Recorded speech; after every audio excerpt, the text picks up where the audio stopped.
Hola, muy buenas noches, amigas y amigos. Espero que se encuentren muy bien, que estén teniendo un excelente día. Y pues bueno, bienvenidos a esta última sesión, a este cuarto episodio, si así le podemos llamar, de esta propuesta de guía sistemática de lectura para abordar los mitos de Cthulhu de Lovecraft. Y bueno, pues como pueden ver, lo que hicimos la última vez, y recapitulando como siempre, fue pues abordar o hablar un poquito acerca del legado, ya habiendo hablado en las primeras sesiones acerca de la estructura de los relatos, de los precursores, de los tópicos y temáticas. También abordamos ya como tal el cuerpo de los mitos de Cthulhu y hablamos de relatos, colaboraciones, miembros del círculo, etcétera, etcétera. Bueno, en esta última sesión abordamos lo que son ya algunas antologías oficiales, antologías de interés, para poder profundizar y continuar con este aprendizaje, ahondando en este acervo de los textos de los mitos de Cthulhu. Eso fue lo que hicimos, y esto que estamos viendo aquí, bueno, decíamos, es tan variopinto, ya está tan actualizado, que podemos encontrar propuestas muy independientes, ya muy nuevas, de colectivos, etcétera, como este de Calabazas en el Trastero, propuestas de autores hispanos, pues como Emilio Bueso, y pues de algunos autores modernos, como Bohemios del Valle de Sescua, o como Alas Tenebrosas. Entonces, de eso fue de lo que hablamos la sesión pasada, y pues ya dicho todo esto, ya habiendo ahora sí dado todo el contexto amplio, hablado de Lovecraft y de otros nombres, mencionado explícitamente los relatos que componen el ciclo de los mitos, lo que vamos a hacer en esta sesión es ya hablar de la propuesta del itinerario general de lectura. Ahora sí, todo esto que nos fue aportando datos, contexto, nombres de autores, antologías que podíamos abordar, los textos del mismo Lovecraft, obviamente. Bueno, todo esto nos permitió tener esta visión general, y ahora ya llega el momento de poder tener ese listado, de ya poder tener a la vista esa estructura, esa guía para ir abordando los mitos, y claro, justificada. Entonces, bueno, pues vamos aquí empezando con los textos. Ahora sí, queremos empezar a leer. Ahora sí, ya estamos emocionados porque ya sabemos todo lo que podemos encontrar en los mitos de Cthulhu, lo amplio del canon, etcétera, etcétera. ¿Qué deberíamos de empezar a leer?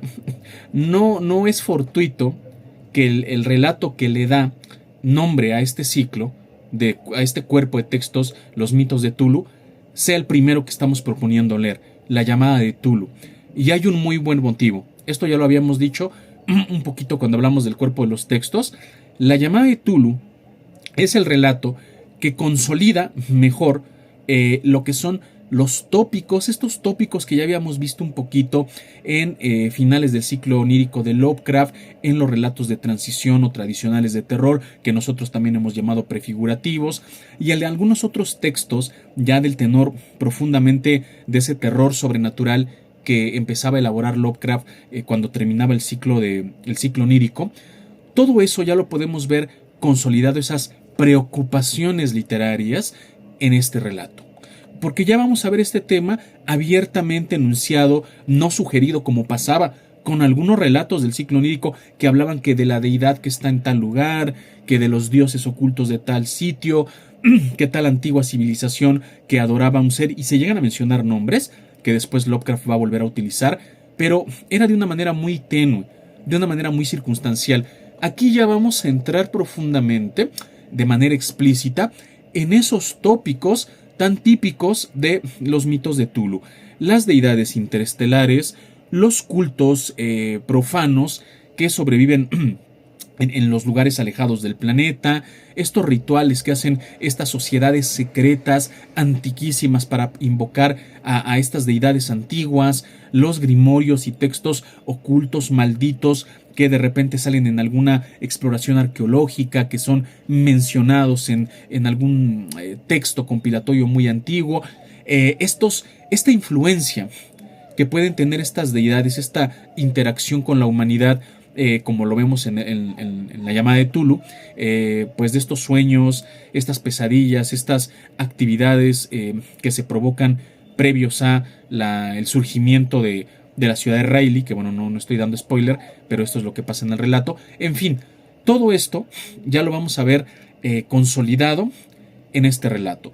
Y también, eso es muy importante, el estilo narrativo lo vamos a ver aquí de una manera tan prístina, de una manera tan transparente, tan sencilla, o sea, que no lo vamos a ver de manera rebuscada, enrevesada, que bien podemos decir que la llamada de Tulu, por todo el tema de los tópicos y de la técnica narrativa, es un relato modélico, es un relato ejemplar de todo lo que después van a ser todos los relatos relacionados con el ciclo de los mitos de Tulu, tanto los mismos relatos de Lovecraft como los relatos de los miembros del círculo. Y claro, no quiere decir esto que el mismo Lovecraft se limite a calcar la estructura o los temas de la llamada de Tulu en sus demás relatos, porque ciertamente van a tener mucha plasticidad y mucho dinamismo, tanto desde parte del mismo Lovecraft como los miembros del círculo, que le van a imprimir su propia esencia, su propio estilo. Sin embargo, lo que vamos a entender, y esto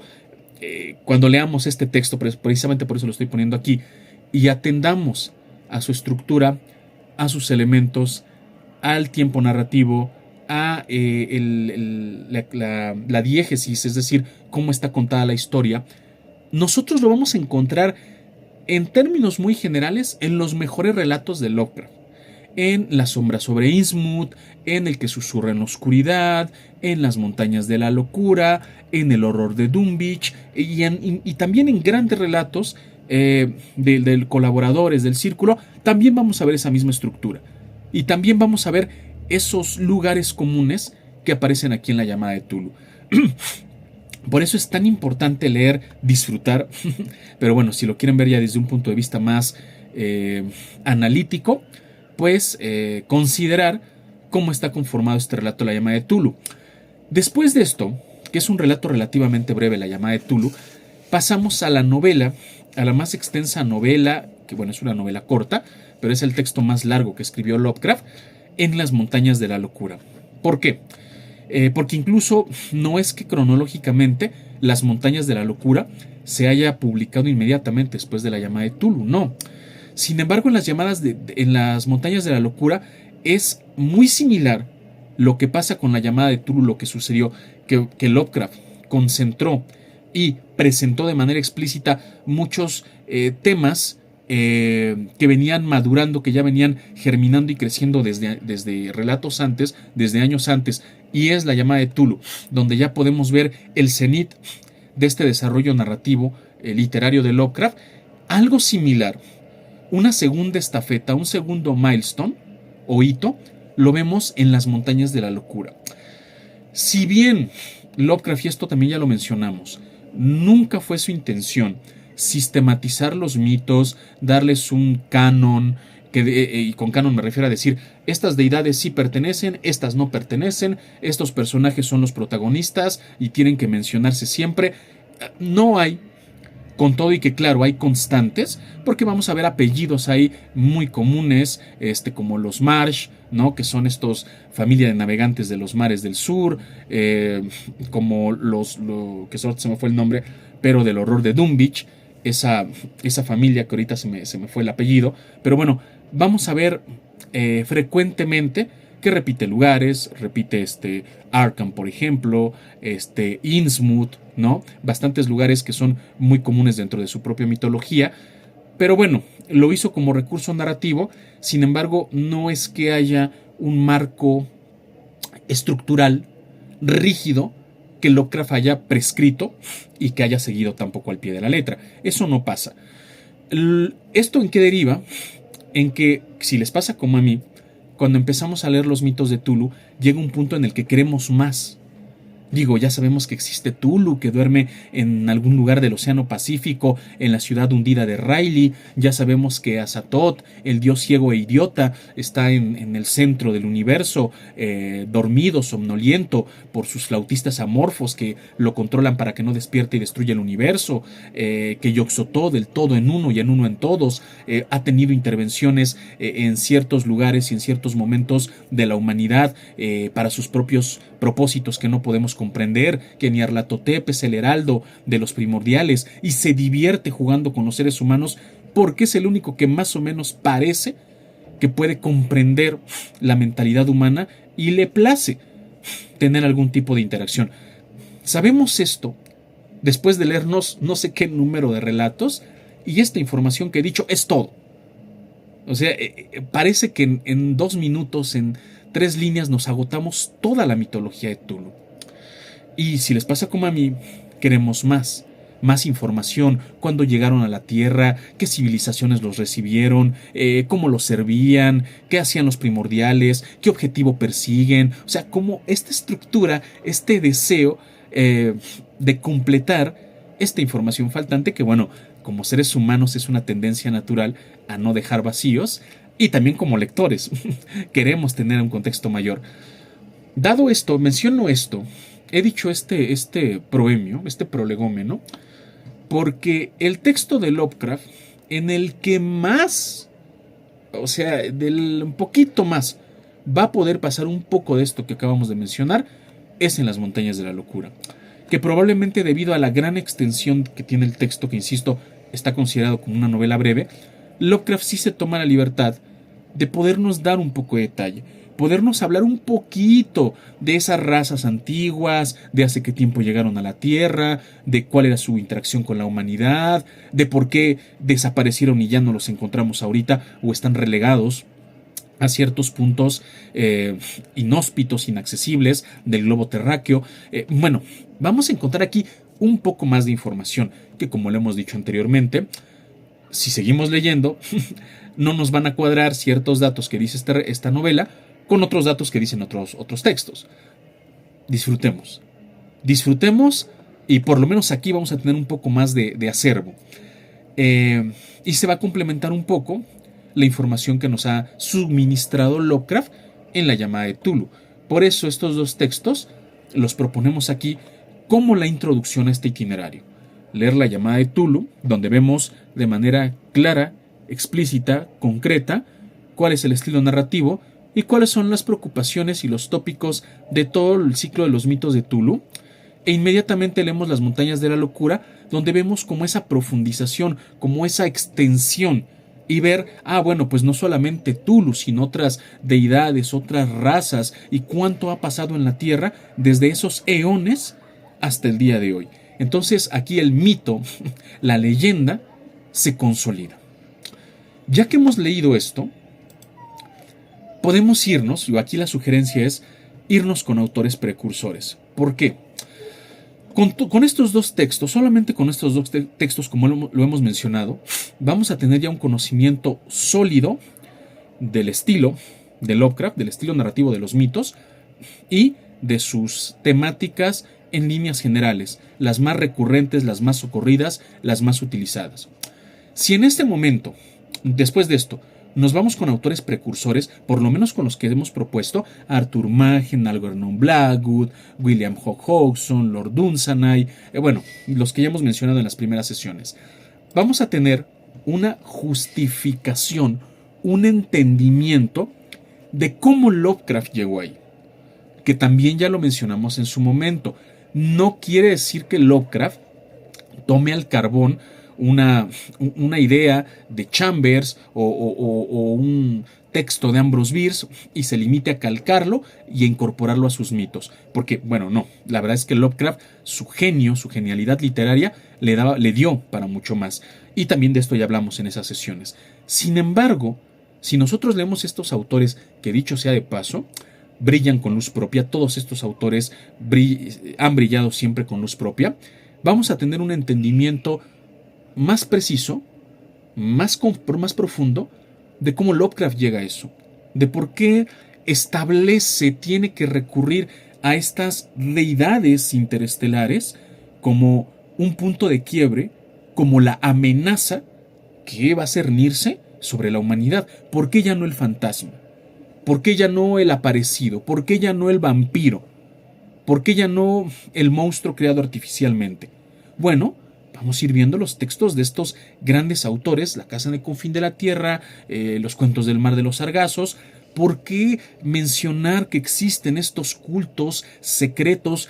¿Por qué es verosímil creerlo?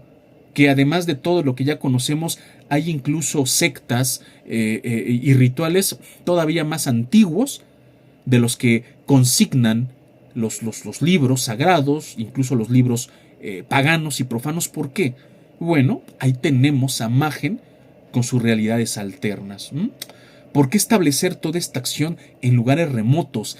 Que le encantaba a Lovecraft hacer esto y situar mucha de la acción en estos bosques de Massachusetts, de Nueva Inglaterra, bueno, de todo lo que él conocía. ¿Por qué tiene que ser en lo profundo de los bosques? ¿Por qué no tomar estos relatos que perfectamente puede, si este es un horror atemporal, es un error cósmico para el cual la humanidad pues es una cosa insignificante? Bueno, ¿por qué no situarlo en un Nueva York? ¿Por qué no situarlo en un Shanghái, en algún lugar muy poblado?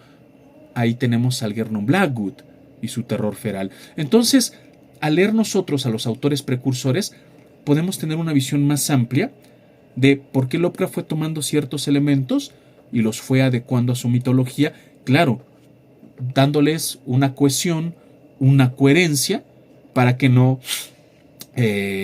fuera una especie de sincretismo literario, sin ton ni son, pero bueno, que al mismo tiempo pudiera aprovechar lo mejor de las ideas de estos autores. Entonces, hemos leído, tenemos ya muy claro a qué se refieren los mitos, tenemos ya esta noción de, bueno, de qué grandes autores, de qué otros grandes referentes Lovecraft es que ha tomado ciertas ideas.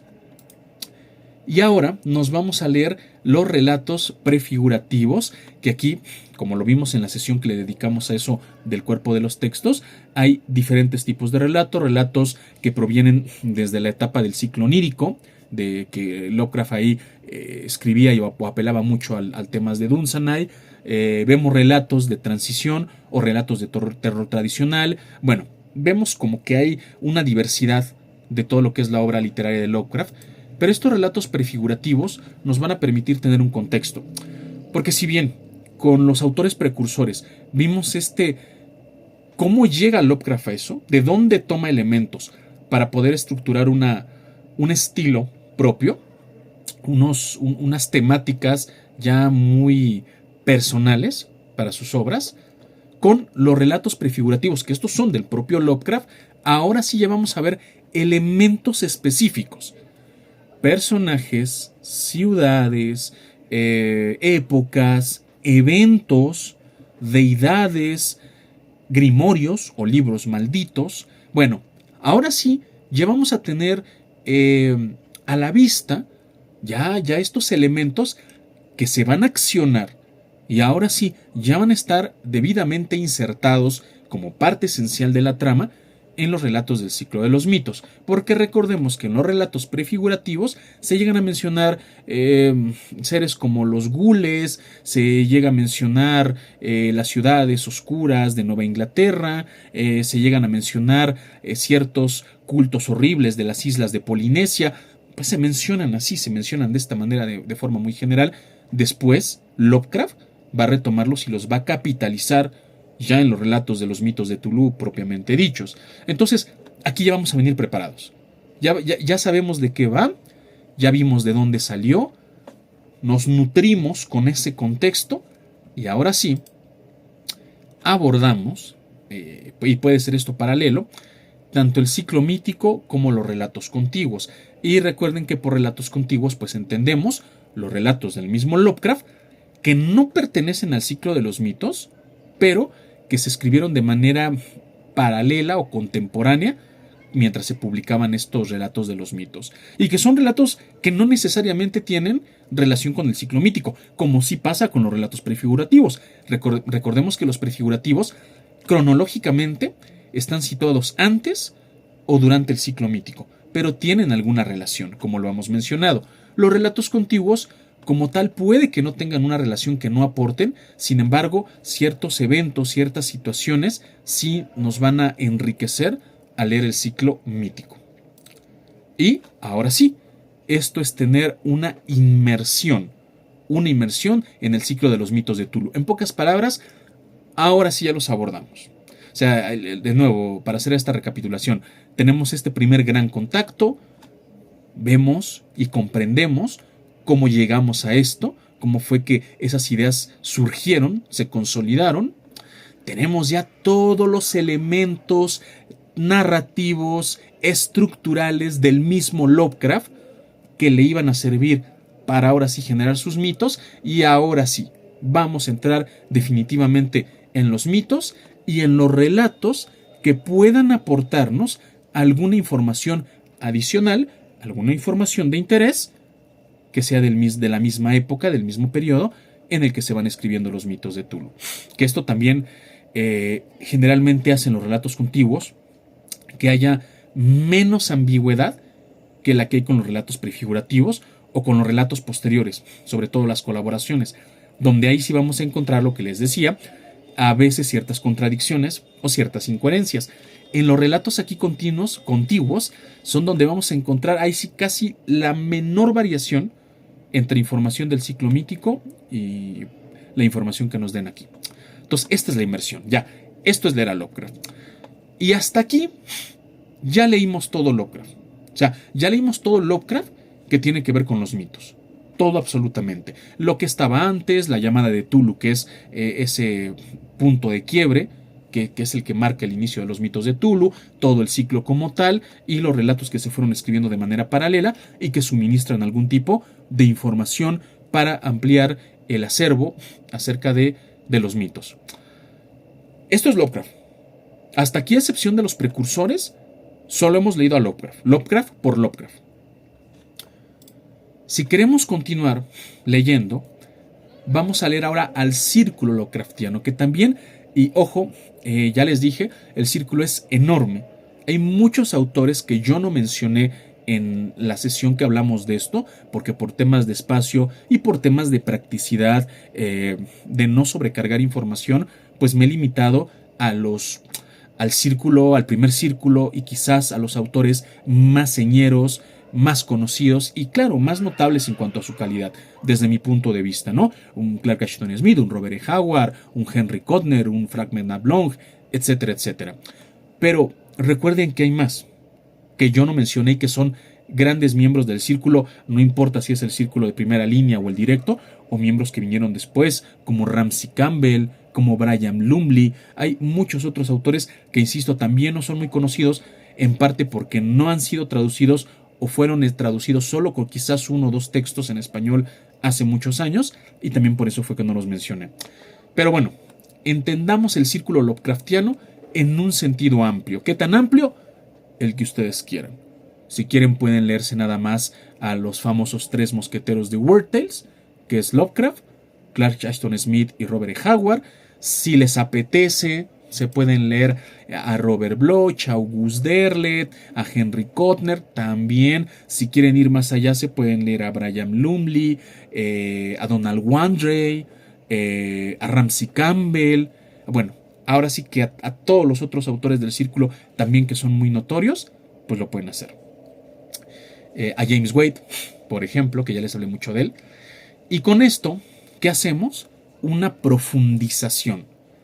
Si hasta aquí ya habíamos agotado a Lovecraft, ya podemos decir que todo lo que tiene que ver con los mitos del propio autor se acabó. Ya leímos hasta lo último de los mitos, porque obviamente recuerde que tiene Lovecraft más textos, el ciclo onírico, los relatos tradicionales de terror, relatos medio extraños hay que tiene Lovecraft también, que no son precisamente de terror. Bueno, todo eso es del mismo autor, pero no es del ciclo. De los mitos. De los mitos ya hemos leído todo.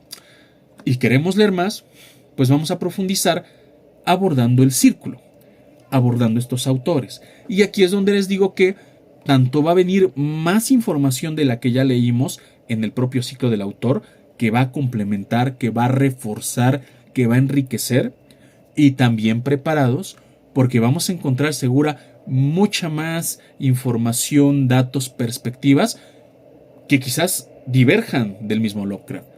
Que digamos, a ver, caray, no que hace 10.000 años existía esta raza, pero aquí dice que era esta otra raza. Y no que los primordiales eran estas deidades, pero ahora tú me estás diciendo estos. Y entonces, preparados para lidiar con esa ambigüedad, con ese conflicto, es típico y creo yo es una de las características más genuinas, más valiosas también de la obra de Lovecraft, porque como ya lo he mencionado, eso nos permite ver que es una literatura viva, pulsante, dinámica, y que si bien algunos como yo, que me considero pues ortodoxo, no purista, pero sí ortodoxo de los mitos de Lovecraft, sí que he valorado propuestas nuevas, propuestas novedosas del siglo XXI, sí que me han gustado, se me hacen interesantes, y como les decía, yo mismo he aportado con mis pastiches Lovecraftianos que en alguna ocasión he escrito. Bueno, leemos el círculo y si ya lo hemos agotado hasta el punto en el que hemos querido, ya sea porque no nos interesa leer a un autor del círculo que no nos llama la atención o porque las limitaciones que hay desgraciadamente de lo que está publicado incluso en internet ya se agotó, bueno, pasamos ahora a las antologías oficiales. Ya las mencionamos en la sesión pasada, es un buen número de antologías oficiales, seguramente, y si es que hemos seguido este itinerario de manera correcta, de la manera en la que lo estamos proponiendo, al llegar a las antologías oficiales, a los cuentos de los mitos de Tulu, a los nuevos cuentos de los mitos de Tulu, a Tulu 2000, a los discípulos de Tulu, etcétera, etcétera, ya habremos leído varios de esos relatos. Ya estamos familiarizados con los nombres de varios autores. Ya vamos a poder identificar, y incluso les va a pasar si es que han hecho esto bien. Van a leer un relato y cuando vayan como por un cuarto, un tercio del relato, ya sé, seguro va a pasar esto y seguro esto. Y les digo que van a acertar en un gran número de casos. No porque a estos grandes autores les falte originalidad, sino porque, sobre todo, los autores de la primera mitad del siglo pasado, del siglo XX, procuraron ceñirse mucho, procuraron fortalecer y consolidar mucho lo que era el legado de Lovecraft. Entonces trataron de, dentro de este gran ingenio que tenían, aportar cosas diferentes, pero mantenerse muy cercanos a lo que era la propuesta original de Lovecraft, del maestro. Entonces, bueno, les van a sonar, ya van a ver, de seguro va a encontrar un testamento y eso lo va a llevar a una casona lejana y ahí va a ver que tenía un antepasado y van a ver que no se equivocan. Bueno, ese es un ejemplo, los relatos del corte de acuáticos que tienen que ver con Raleigh también, bueno, etcétera, etcétera. Pero también van a encontrar muchos textos, ya, ahí sí completamente nuevos, completamente elaborados de manera distinta.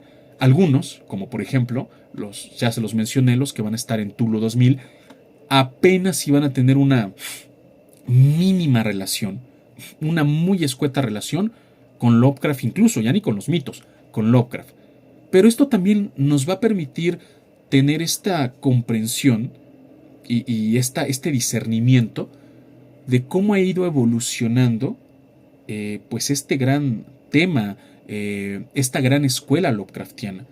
Porque si nos vamos a 1928, que es cuando se aparece publicada la llamada de Tulu, y llegamos a un Tulu 2000, publicado en 1995, y vemos pues prácticamente 70 años transcurridos, 7 décadas casi, vamos a poder ir apreciando, y si hemos seguido este itinerario, vamos a ver cómo Lovecraft empezó, cómo sus amigos y su círculo lo continuaron, cómo los autores de círculos posteriores fueron creciendo, enriqueciendo, cómo se fue diversificando sin que perdiera el atractivo el tema de los mitos, cosa que, ojo, esto es muy importante, ni la literatura gótica, ni el cuento fantástico romántico, ni el romanticismo negro, ni la literatura victoriana, es más, ni el pulp, que Lovecraft, sus textos propiamente y rigurosamente deben de ser también insertados dentro de la literatura pulp. Bueno, ninguno de estos grandes géneros de terror ha tenido una vida tan longeva, una vigencia tan extendida como lo han tenido los mitos de Tulu. Vaya, ni siquiera el ciclo onírico de Lovecraft, del mismo autor. ¿Quién escribe hoy algo onírico de Lovecraft? ¿Quién? Nadie escribe nada onírico de Lovecraft. Pero todavía hay en 2025 y habrá en 2030 y habrá, estoy convencido, en 20, 30 años, personas que todavía se asombren con Lovecraft y que digan, yo puedo escribir un cuento de estos seres primordiales. Y bienvenido.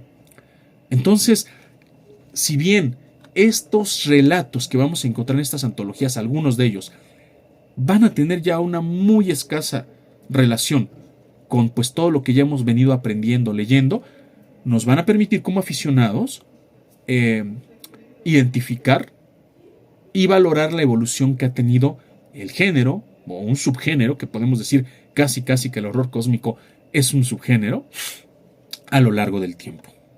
Ese es el valor que tiene. A mí tampoco me gustan muchos textos de las nuevas antologías, es la verdad, pero los leo. Los leo porque, insisto, esto que les digo, puedo entender y en cierta forma me alegra ver cómo muchos autores y algunos grandes autores contemporáneos, muy laureados, que no me gustan, pero cómo ellos, con su ingenio y desde sus propios recursos, pueden adaptarlo. Cómo explotan, en el buen sentido de la palabra, estas temáticas. Y eso creo que es grandioso. Creo que al final un aficionado de Lovecraft lo valora. No es igual a que le guste, a que te encante o a que seas fan. Pero valoras el esfuerzo, ¿no? Lo entiendes, lo comprendes. Y bueno, eso por parte de las antologías oficiales. Y también el que quiera puede leer las colaboraciones. Que las colaboraciones, como ya hemos dicho, hay algunas que prácticamente son textos de Lovecraft, pero también hay unas que van a saberles muy raras porque meten elementos que son muy atípicos de los relatos, pues ya no solo de Lovecraft, sino de los miembros del círculo, pero están en colaboraciones, ¿no? Algunos no tienen mucho que ver, como La maldición de Yig, que es la primera que me viene a la mente, pero también nos permite ver de una manera quizás muy alternativa cómo algunos filones, algunos elementos muy pequeños de los mitos de Tulu, como el tema de las antiguas deidades, y a lo mejor párale ahí, como el tema de las maldiciones familiares, como en el lazo de Medusa, el tema de algunos seres ignotos, amorfos, que reptan en la oscuridad de casas abandonadas, como el diario de Alonso Taiper. Bueno, pues los vamos a encontrar aquí, ¿no? Vamos a ver esas versiones alternativas y algunas, claro, deliciosas, muy a lo Lovecraft, como El horror en el museo, como Más allá de los eones, ¿no? Pero no todas son así. Bueno, leemos las colaboraciones. Yo les he mencionado algunas recomendaciones, pero también les dejé antologías, sobre todo las de Derlet, ¿no? Que a mí me gustan mucho, ya se los mencioné, pero ahí están en los otros videos las sugerencias. Y finalmente esto nos va a permitir una diversificación.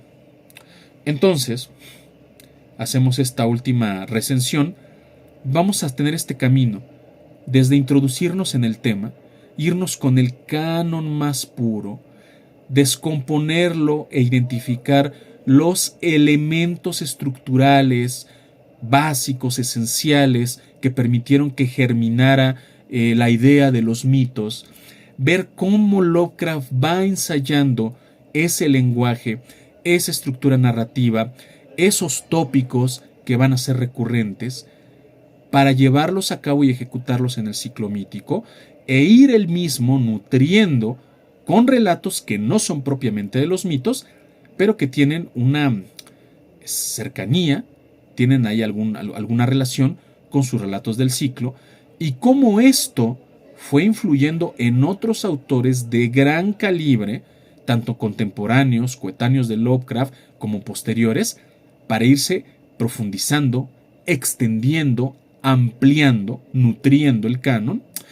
Y después vamos a ver cómo esto se diversifica, cómo esto ya es como un boom, como una evolución radial, por usar un término de biología, donde a partir de un ancestro, que aquí el ancestro es Lovecraft y el holotipo es la llamada de Tulu, bueno, cómo de esto nos vamos a muchas formas diferentes, relacionadas, que tienen vestigios, que comparten ciertas analogías, ciertas simetrías, en este caso narrativas, temáticas, pero que al final algunas tienen formas completamente diferentes, completamente novedosas, algunas muy cercanas, algunas que parecen una regresión a lo anterior, pero que finalmente también aportan nuevos detalles.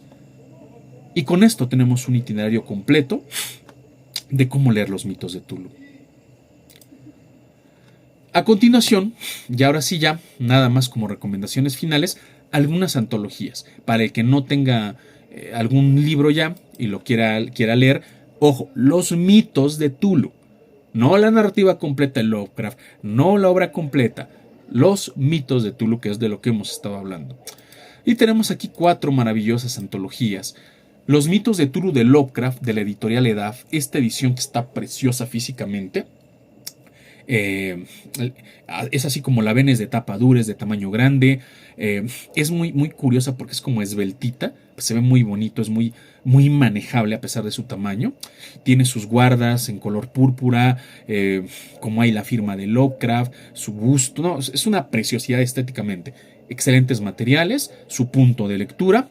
Y esa edición y tradición de León Arsenal, que es el seudónimo de un escritor de terror, por cierto, de fantasía, muy reputado, y que la gótica Valdemar, si le suena, la traducción de las aventuras de Solomon Kane es de León Arsenal. Entonces es un buen traductor, tiene bastantes buenas referencias. ¿Qué es lo único que yo le imputaría a esto? Como pequeño detalle, ya saben que siempre les cuento anécdotas.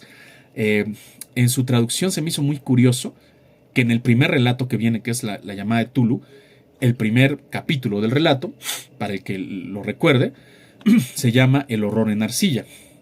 El horror en la arcilla o el horror en arcilla. Y bueno, cuando lo lean ya sabrán por qué se llama así ese capítulo. Pues León Arsenal lo traduce como el horror en clay. Que clay, pues es arcilla. Entonces ahí como que nada más como que se me hizo extraño, y en el texto lo va mencionando así como clay, que usara un anglicismo para una palabra que perfectamente se puede traducir en español. No sé, quiero pensar que quizás clay, por su connotación que tiene la palabra en inglés, a lo mejor en español nosotros tenemos 2 palabras, 2, que eso no lo tiene en inglés, que podrían traducirse como clay. Pues la más común es arcilla y otra es barro. Que barro también, y estoy pensando que tal vez por ahí fue el criterio de León Arsenal, porque cuando hablas de una figura de arcilla, pues a lo mejor estás hablando, tanto se puede prestar como la idea de estas figuras del neolítico, de estas Venus, de estas figurillas de animales hechas en arcilla que ya está solidificada, pero también podemos pensar en la arcilla como en algo maleable, algo muy dúctil, algo que está fresco. Y el barro, que por lo menos en Mesoamérica sí es entendido el barro ya es una arcilla, es un tipo de arcilla específicamente utilizada para hacer ciertos artículos y que siempre está endurecida. Entonces no sé si en el criterio de León Arsenal no quiso traducir como arcilla directamente, pero tampoco quiso traducir como barro, el horror en barro o el horror en arcilla, y lo dejó como el horror en clay. No lo sé, porque se los digo nada más porque se me hizo muy curioso y muy extraño eso, ¿no? Pero bueno, es simplemente un dato. Lo demás está excelente la edición. El que susurra en la oscuridad y otros relatos del ciclo blasfemo de Tulu, este es de la editorial Valdemar y de la colección Club Diógenes. Es de tapa dura, se los enseñé cuando hicimos el video de recorrido de las repisas. Es la misma traducción, idéntica, de las narrativas completas de Lovecraft, esos 2 tremendos volúmenes, a cargo de Francisco Torres Oliver y Antonio Molina Foix. Son las mismas traducciones. Pero un dato, no tiene las notas, que eso es algo bastante valioso de las ediciones de la narrativa completa, que traen muchas notas, todos los relatos traen muchas notas. Aquí no trae notas, creo que trae como 3 o 4 en todo el libro, y es un libro robusto, es un libro de más de 600 páginas. No trae notas. Entonces esta sí es como una edición muy literaria, muy para disfrutar los relatos, que miren, por otro lado, o sea, realmente es que no necesitas tampoco notas explicativas para disfrutar el ciclo de los mitos. Pero, digo, ya lo hemos dicho, ¿no? Al estudioso, al profundamente apasionado, pues seguro que le aportan algo esas notas. Los Pilares de Tulu, de Alianza, que esta es una edición muy bonita, muy lujosa, si mal no recuerdo está forrada en tela. Entonces eso le da como que una apariencia todavía más rústica, más antigua. Es de tapadura, forrada en tela. Entonces estéticamente es muy atractivo, muy, muy visual este ejemplar. Y es de letra grande y muy buenas traducciones también, muy buenas traducciones. Que por cierto, Alianza tiene o fue publicando la obra de Lovecraft en el orden de los libros y antologías oficiales que se publicaron en la vida de Lovecraft. Porque obviamente Lovecraft no publicó su propia narrativa completa. Él fue publicando textos, Dagon y otros cuentos macabros, En las montañas de la locura, el que susurra en la oscuridad y otros relatos. Entonces así es el formato que fue siguiendo Alianza en su publicación. Y tienen obviamente su catálogo de bolsillo, tiene esos ejemplares. Y por último, Los mitos de Tulu, de Alma Clásicos Ilustrados, que aquí es una cosa muy curiosa, a mí se me hizo. Ya les dije que este DAF es edición y traducción de Leon Arsenal. Bueno, es que DAF ya tenía unas traducciones de finales de los 80 y principios de los 90 que para mí, hasta hace muy poco, y ahí pongo el pequeño paréntesis, ahorita les voy a explicar en la siguiente lámina el paréntesis, era la mejor traducción de las obras de Lovecraft, la mejor, por encima, muy por encima de la de Valdemar, que las de Valdemar son bastante solventes, pero las de Duff eran otro tema, otro nivel de fidelidad, de textualidad, de obviamente interpretación, porque pues no es simplemente traducir letra por letra, eran muy buenas. Ahorita se me fue el nombre del traductor, se me ha ido el nombre del traductor, Fernández, se me fue. Pero bueno, el punto es que esta edición de Alma Clásicos Ilustrados son esas traducciones de DAF, de la vieja escuela de DAF, son las traducciones que trae este de Alma Clásicos Ilustrados. Entonces eso me hizo muy curioso, dije, bueno, pues DAF podía haber tenido sus propias traducciones, hace una nueva traducción, a lo mejor lo hizo por eso, por tener una traducción más fresca, y le saca provecho y vende, o renta o arrenda, las antiguas traducciones, que por cierto eran buenísimas, y tampoco es que fueran tan antiguas, ¿no? No eran de los 60s, de los 70s. Bueno, y estos son los ejemplares que hoy propongo. ¿Por qué los propongo? Por el tema del formato, por el tema del cuidado editorial y por el tema de las traducciones.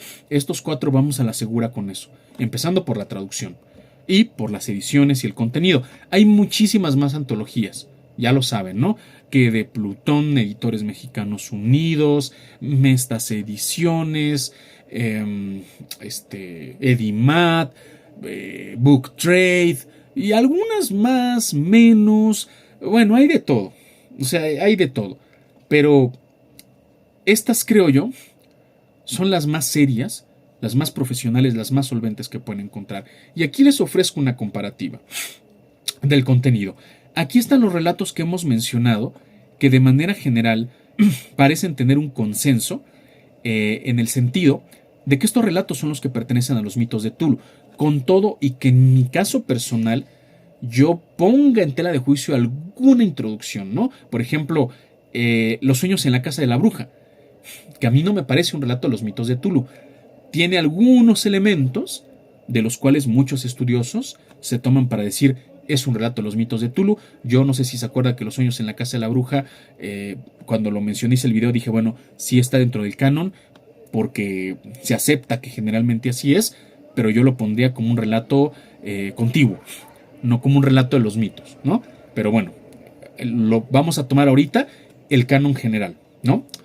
Y si se pueden dar cuenta, el de los mitos de Tulu de Lovecraft de Edaf es el único que tiene todos los relatos. Tiene todos los relatos. Y tiene incluso algún otro relato extra. Trae el caso de Charles Dexter Ward, que ahí es donde les digo que, bueno, ya diverge el criterio del editor, porque desde mi punto de vista, el caso de Charles Dexter Ward no tiene, pero ni remotamente, nada que ver con los mitos de Tulu. Ni siquiera es contiguo, ni es prefigurativo, ni es nada, desde mi punto de vista. Pero lo pone aquí Leon Arsenal. Digo, no lo estoy señalando porque, insisto, solo estoy poniendo los del canon para que sea justa la comparación. Luego viene el de Valdemar, el del que susurra en la oscuridad y otros ciclos, relatos del ciclo blasfemo, que si se dan cuenta los únicos que faltan son los relatos más tempranos del ciclo de los mitos.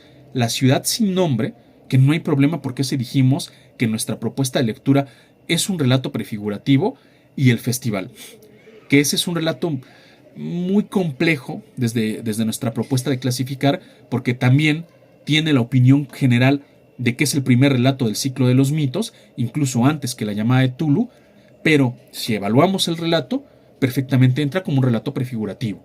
No necesariamente es un relato de los mitos. Entonces, bueno, digamos que eso no lo tiene y tiene todos los demás. Algo parecido de esta ausencia de dos relatos sucede con la edición de Alianza, pero bueno, en este caso sí tiene estos relatos iniciales, pero lo que no tiene son los dos textos más largos que están incluidos en este corpus, que son El que susurra en la oscuridad y En las montañas de la locura, que ya mencionamos que En las montañas de la locura perfectamente es una novela corta, es un texto, es el más extenso que escribió Lovecraft, y otro tanto podemos decir del que susurra en la oscuridad. Es una novela corta, o un cuento muy muy largo, porque por la estructura narrativa también me atrevo a decir que es más un cuento que una novela corta, ¿no? Pero en extensión, bueno, para el caso es lo mismo. Ese no lo tiene esos no los tiene este ejemplar. Y finalmente, el que pareciera más incompleto es el de Alma Clásicos Ilustrados, porque no trae El calor que surgió del espacio, El horror de Dunwich, El que susurra en la oscuridad, Los sueños en la casa de la bruja y Las montañas de la locura, que si se pueden dar cuenta prácticamente está excluyendo los textos de más extensión. ¿Por qué? Porque esta antología tiene, si mal no recuerdo, 360 y tantas, 370, poco menos de 400 páginas, que comparado con estos, pues sí que es una extensión menor. Pero en cambio, algo que no se puede ver aquí, porque insisto, no estoy poniendo los contenidos completos, tiene otros relatos que me parecen muy interesantes y que aquí sí que contribuyen porque están dentro de los relatos prefigurativos y los relatos contiguos, como cuál. Por ejemplo, y muy importante, trae A través de las puertas de la llave de plata, que si mal no recuerdo es el relato más extenso y el último relato como tal del ciclo onírico de Lovecraft, y es el perfecto engarce, el último paso que hace Lovecraft entre su ciclo onírico y ya los mitos de Tulu. Trae el modelo de Pickman, que muchas personas valoran muchísimo ese relato y les gusta, tanto por el relato de terror en general, como su relación o la relación que ven con ya propiamente los mitos. A mí no me lo parece del todo, pero ven que sí lo puse como uno de los relatos contiguos, porque sí, ciertamente aporta mucho contexto y puede brindar nociones para complementar los relatos de los mitos. Pero bueno, está aquí. Está Las puertas de la llave de la plata, está el modelo de Pickman, está... aquí viene, ahí sí una cosa un poco que diverge, Las ratas en las paredes. Que ese relato a mí de las ratas en las paredes no me parece completamente del ciclo de los mitos, pero hay gente que sí lo considera, así como Los sueños en la casa de la bruja, considera las ratas en las paredes dentro del ciclo de los mitos. Y ese relato viene aquí. Entonces, bueno, aquí quizás tendrán una diversidad un tanto distinta, a costa, bueno, pues de sacrificar alguna de las obras más largas. Porque, bueno, El color que surgió del espacio y El horror de Dunwich, si bien no son novelas, sí son cuentos muy largos, ¿no? Bueno, esto es para que ustedes lo consideren. Todas son ediciones de tapa dura, todas son ediciones de mucho lujo, todas tienen excelentes traducciones, y pues ya será a su disponibilidad, a como lo vayan leyendo, que al final son antologías. Entonces, bueno, pues creo que son bastante válidas tener cualquiera de estas, porque aquel que se interese verdaderamente en la obra de Lovecraft, muy seguramente no se va a conformar con esto, sino que posteriormente adquirirá una obra de mayor calado, de mayor envergadura, que ahorita hablaremos de eso. Y ahora, ejemplares de estudio, es decir, ejemplares que incluso, ojo, ya teniendo tú alguna de estas antologías que hemos mencionado, tú quieras ir un paso más allá. Quieras ciertas notas, quieras otros relatos, conocer a otros autores, tener alguna información de contexto adicional. O sea, ya la antología la tienes, ya los textos los tienes, ya los has leído, ya has seguido este itinerario, pero tú quieres ir un paso más allá. Bueno, pues aquí proponemos dos, bueno, tres, pero las dos últimas son muy parecidas. Este es un clásico, el clásico de la pata de pollo, recordando estas portadas infames que a veces tiene Alianza. Aquí el de la pata de pollo sobre la arenisca quemada, los mitos de Tulu de Lovecraft, edición y traducción de don Rafael Llopis, todo un clásico, todo un clásico. Lamentablemente, y esto también ya lo mencionaba yo hace tiempo, la única pega que yo le veo a esto, y con mucho respeto a la memoria de don Rafael Llopis, esta edición es de los 70, si mal no recuerdo, de principios de los años 70, justo después de que él tradujera los cuentos de los mitos de Tulu para Bruguera.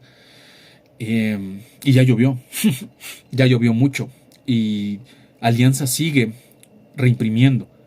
No lo he encontrado, ojo, yo no lo he encontrado personalmente, y créanme que estoy tratando de ser lo más objetivo posible, porque ustedes me conocen como soy de picky con el tema de las traducciones, con el tema, pues, como lo de Clay que les dije de DAF, soy muy picky.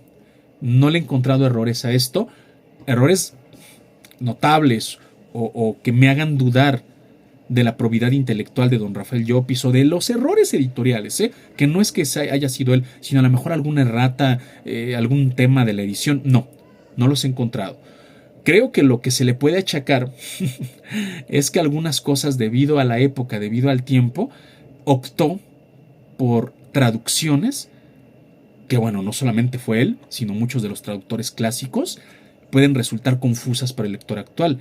El clásico ejemplo es Más allá de los eones, que esa es la traducción más cercana de ese relato, y que Llopis traduce como Reliquia de un mundo olvidado, que no tiene nada que ver absolutamente el título con el original con lo que traduce Rafael Llopis, pero que entiende uno, comprende por qué lo tradujera así, perfectamente. Y es más, hasta yo creo que, por lo menos para mí, si yo leo el título de un relato que se llama Reliquia de un mundo olvidado y es Lovecraftiano, y otro que se llama Más allá de los eones, pues quizás hasta me despierte más curiosidad Reliquia de un mundo olvidado, ¿no? Porque a ver qué cosa antigua, que esto, y Más allá de los eones, aunque es más fiel al título original, pues bueno,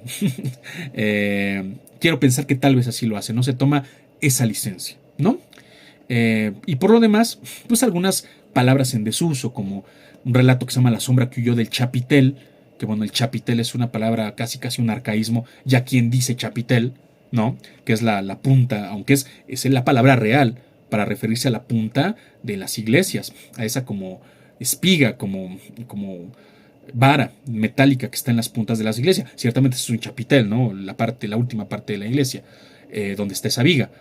Pero bueno, quizás podría Alianza, creo yo, si bien no cambiar, no modificar esas traducciones ya de tanta historia y tan buenas y que tienen tanta calidad que, insisto, siguen siendo vigentes, pero a lo mejor actualizar algunas cosas, ¿no? Cambiar el título de Más allá de los eones, ver si hay alguna palabra que pueda o valga la pena cambiarse, no lo sé.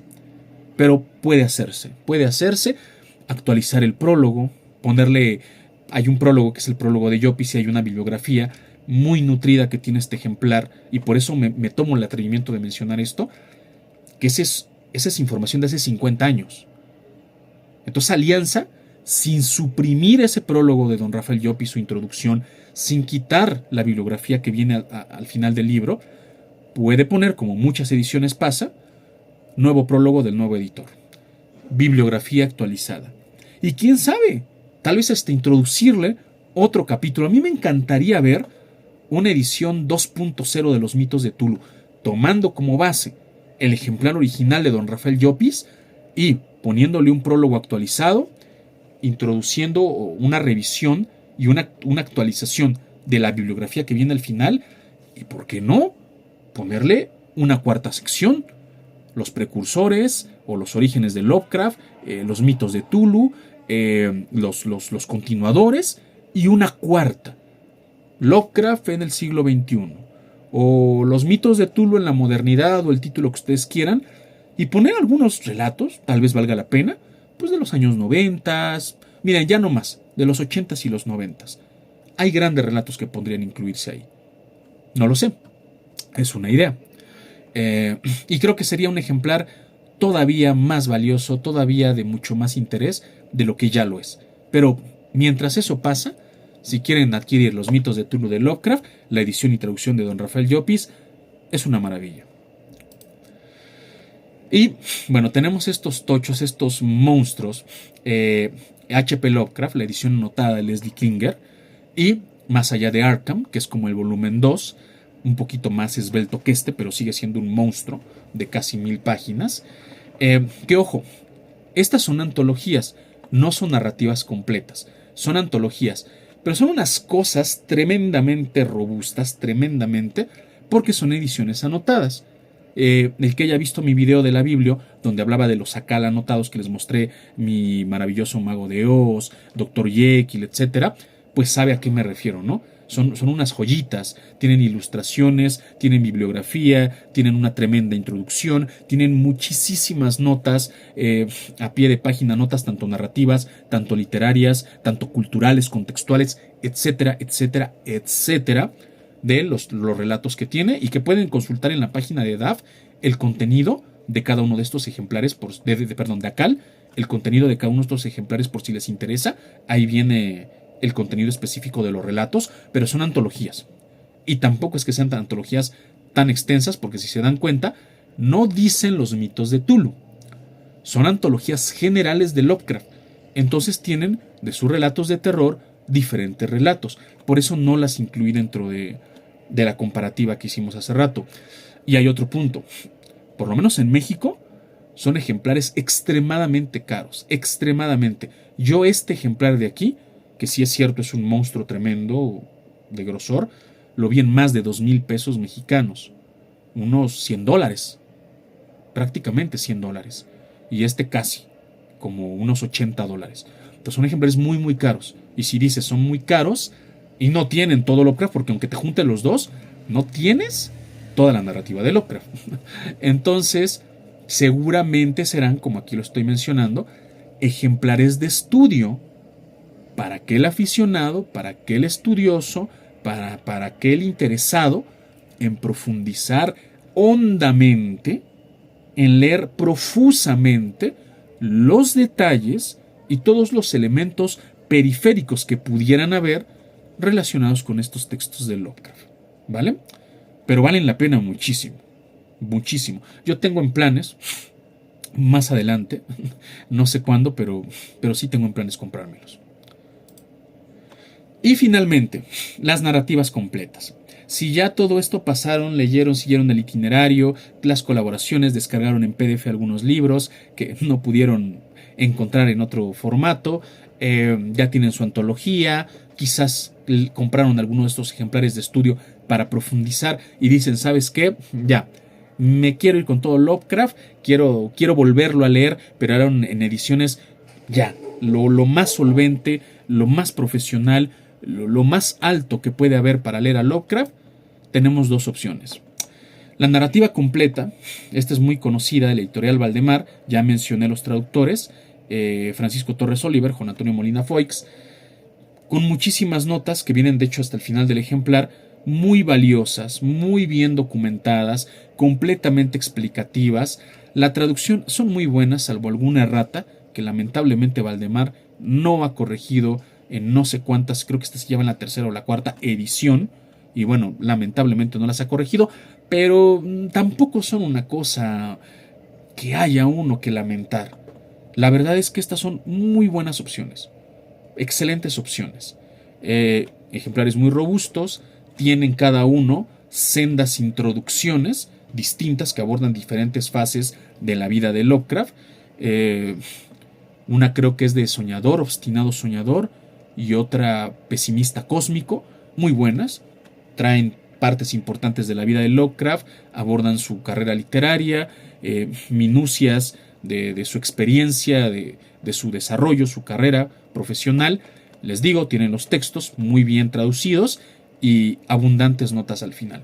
Estos son muy buenas opciones, y el costo, pues relativamente es que es un costo para lo que son, para el calibre de las antologías, muy bueno.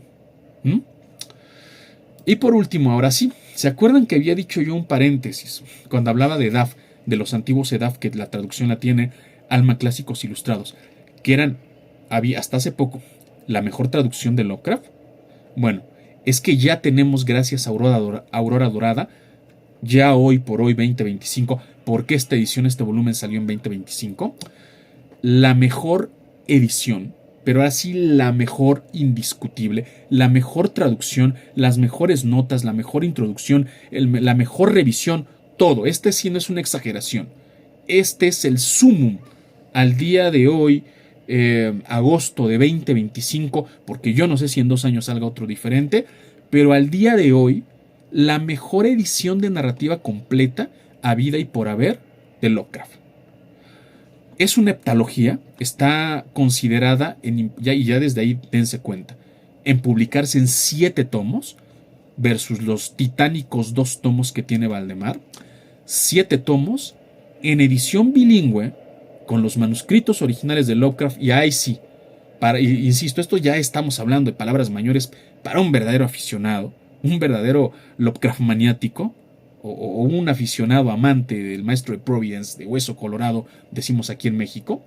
Bueno, pues tendrá a la vista los manuscritos originales para decir, a ver, que ya les he mencionado de traducción, que cuántas veces dice inefable, que si dice que la negrura, que si es el ser del umbral, que si es el huésped, que si es... A ver, ahora sí, con el texto, y bueno, que afortunadamente, ya sea que no hablemos inglés, pero con los recursos que hay actualmente de inteligencia artificial, pues ya ahora sí cualquiera puede solventar sus dudas. Ahora sí leer a Lovecraft por Lovecraft, en su idioma original y con la mejor traducción al español.